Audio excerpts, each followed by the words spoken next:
história, as feridas fecham, mas as cicatrizes permanecem. Por quais experiências você passou e eu não, que o levam a acreditar no que acredita? E será que eu pensaria sobre o mundo da mesma forma se tivesse passado pelas mesmas coisas que você? Vá até o Pentágono, em Washington, D.C., e você não verá nenhum sinal do avião que colidiu contra o edifício em 11 de setembro de 2001.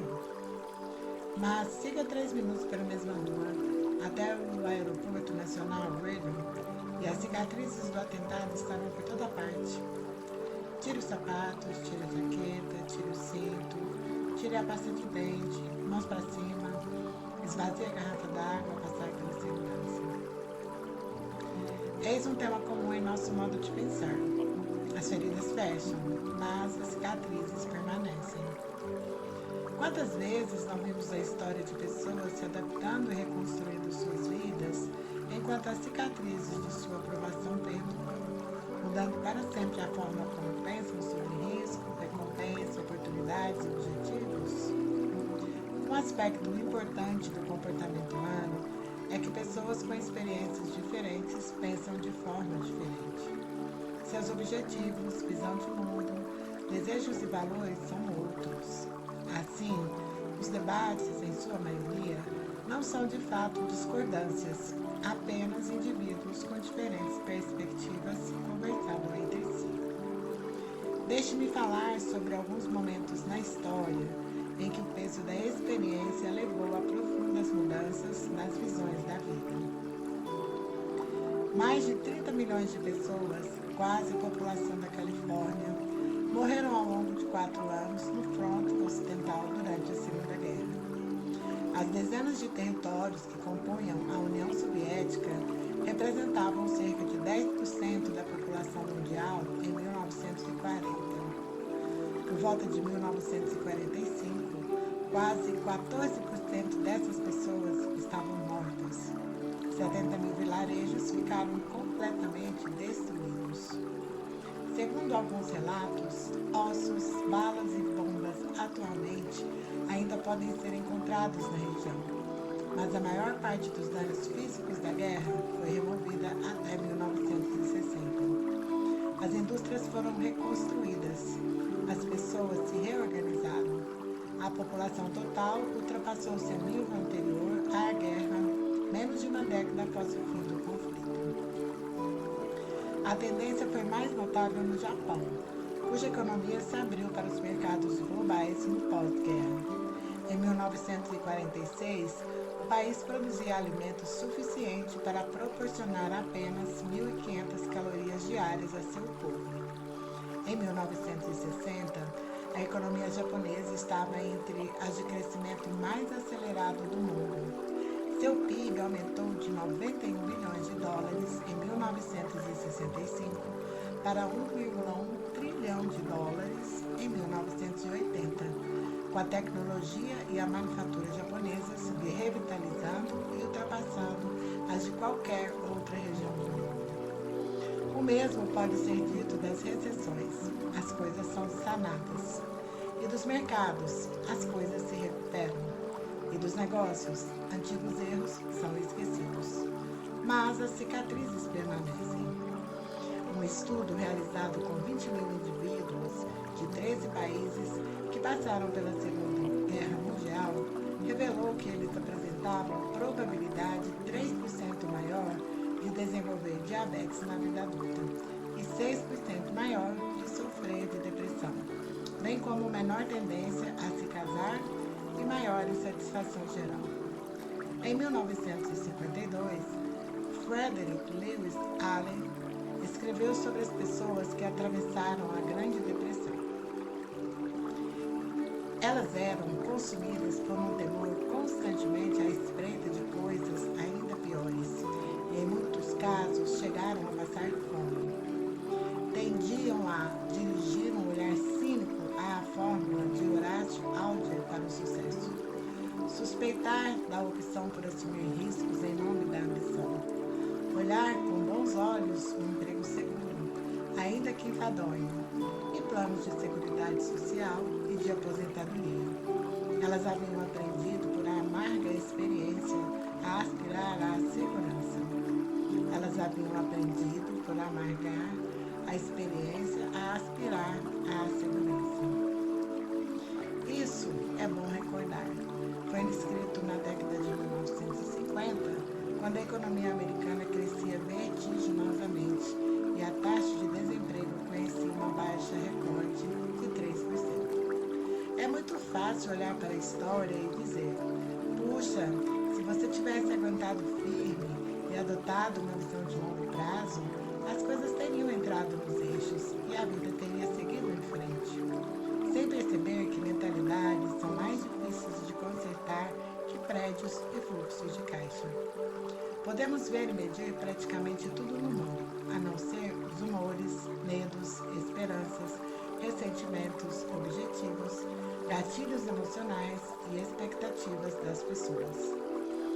É, em parte, por isso que a história se constitui numa cadeia contínua de eventos desconcertantes, e sempre será assim. O psicólogo Ivan Pavlov treinava seus cães para salivar.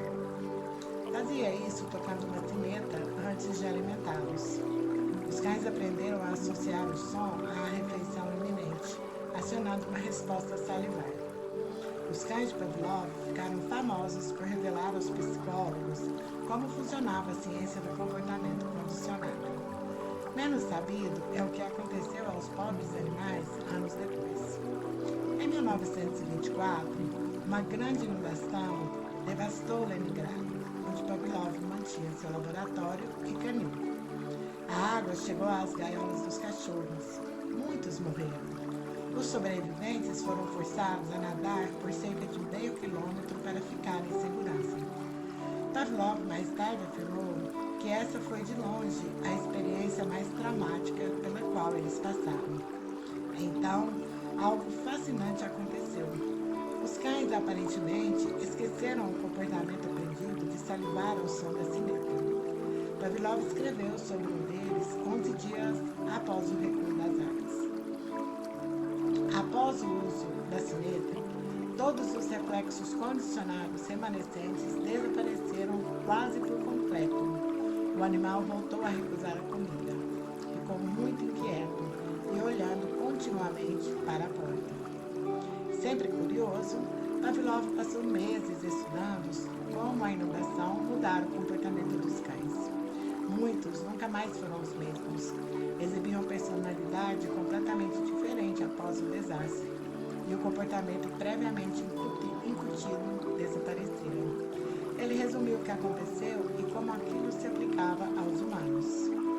Diferentes condições geradoras de excitação extrema, com frequência, levam a uma profunda e prolongada perda de equilíbrio na atividade nervosa e psíquica. Neuroses e psicoses podem se desenvolver como resultado do perigo extremo para a pessoa ou para amigos próximos, ou mesmo de algum evento assustador que não a afete diretamente. As pessoas costumam ter memória curta. Na maior parte do tempo, podem se esquecer das experiências ruins e deixar de prestar atenção nas lições previamente aprendidas. Mas o estresse intenso deixa uma cicatriz. Passar por algo que nos leve a encarar a ruína de frente e questionar se conseguiremos sobreviver pode dar um reset em nossas expectativas e mudar comportamentos arraigados. A mente expandida por uma nova experiência pode nunca mais retroceder às suas antigas dimensões, afirmou Oliver Wendell Holmes. É por isso que a geração que atravessou a Grande Depressão nunca mais lidou com o dinheiro da mesma forma. Essas pessoas economizaram mais, contraíram menos dívidas e foram mais cautelosas com o risco pelo resto da vida. Isso ficou óbvio, até mesmo antes que a depressão chegasse ao fim. Frederick Lewis Allen cita um artigo da revista Fortune, escrito em 1936. A atual geração universitária é fatalista. Ela não arrisca o pescoço. Mantém o cinto apertado, o queixo erguido e a boca fechada. a considerar sua média como verdadeira, trata-se de uma geração cautelosa, contida e convencional. A mesma aconteceu após a Segunda Guerra. Nos Estados Unidos, os anos do pós-guerra foram um período de prosperidade econômica. Na Europa, fisicamente destruída, a história foi diferente. Em 1947, Hamilton Fish Armstrong escreveu um artigo sobre a vida dos europeus para a revista Foreign Affairs. Cada minuto é dedicado a procurar comida, roupas e combustível suficiente para atravessar as 24 horas seguintes. Há muito pouco de tudo. Pouquíssimas casas onde morar e vidro insuficiente para pôr nas janelas. Faltam couro para os sapatos, lã para os suéteres, gás para cozinhar, algodão para as fraldas, açúcar para a geleia, banho para fritar, leite para os bebês, sabão para lavar. Após o conflito, John Maynard Keynes previu que os países devastados pela guerra sofreriam de um anseio por segurança social e pessoal. E foi o que aconteceu. O historiador Tony Durden observa que a situação era tão ruim na Europa nesse período que só o Estado podia oferecer esperança de salvação para a massa de refugiados. E assim foi. Todos os benefícios de seguro-desemprego generoso a um sistema de saúde universal passaram a ser comuns após a guerra, de uma forma que nunca ocorreu nos Estados Unidos. O historiador Michael Howard afirmou que a guerra e o estado de bem-estar social andam de mãos dadas. Talvez porque todo mundo, os mais bem preparados em termos financeiros, os mais avessos ao risco, os dotados de maior antevisão, pode ser igualmente esmagado pelo conflito. Os europeus não tiveram escolha quanto a seu envolvimento na Segunda Guerra Mundial. Ela se tornou a questão mais urgente de suas vidas, fossem a favor ou contra, e reduziu a posto a sensação de controle, estivessem ou não preparados. Por isso, os baby boomers, as pessoas nascidas após o fim da Segunda Guerra, e que tiveram as décadas de 1970 e 1980, pensam na inflação de uma maneira que seus filhos não conseguem conceber como jovens adultos. E é por isso que podemos separar os empreendedores da tecnologia em duas categorias claramente distintas. Os que passaram pela bolha da .com no fim da década de 1990 e os que eram jovens demais nessa época. Duas coisas tendem a acontecer depois que somos atingidos por algo grande e inesperado.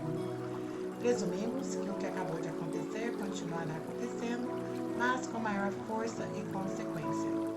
Fazemos previsões com grande convicção, embora o evento original seja improvável e algo que poucos previram, se é que alguém previu. Quanto mais impactante a surpresa, mais verdadeiro isso é. E mais aqueles que não viveram esse grande evento terão dificuldade para compreender o ponto de vista do outro.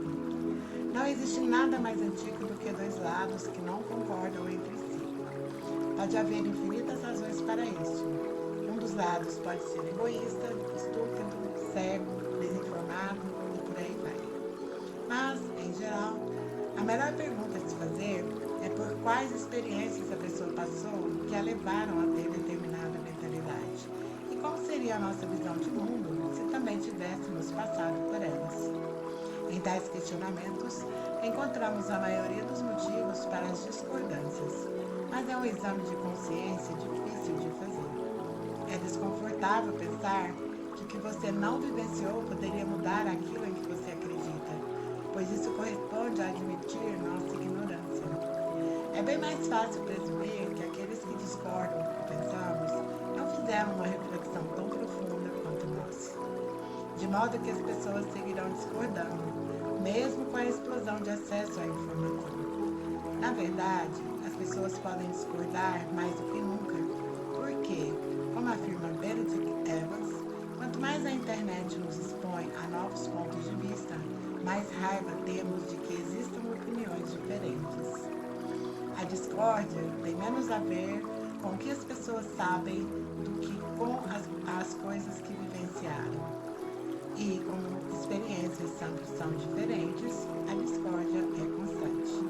Como sempre foi, como sempre será, o mesmo de sempre. E assim finalizamos as histórias desse livro maravilhoso. Nós temos mais 2 tópicos que eu vou finalizar em outro áudio. Agradeço imensamente por você estar comigo até aqui. E até o nosso próximo vídeo finalizando este livro.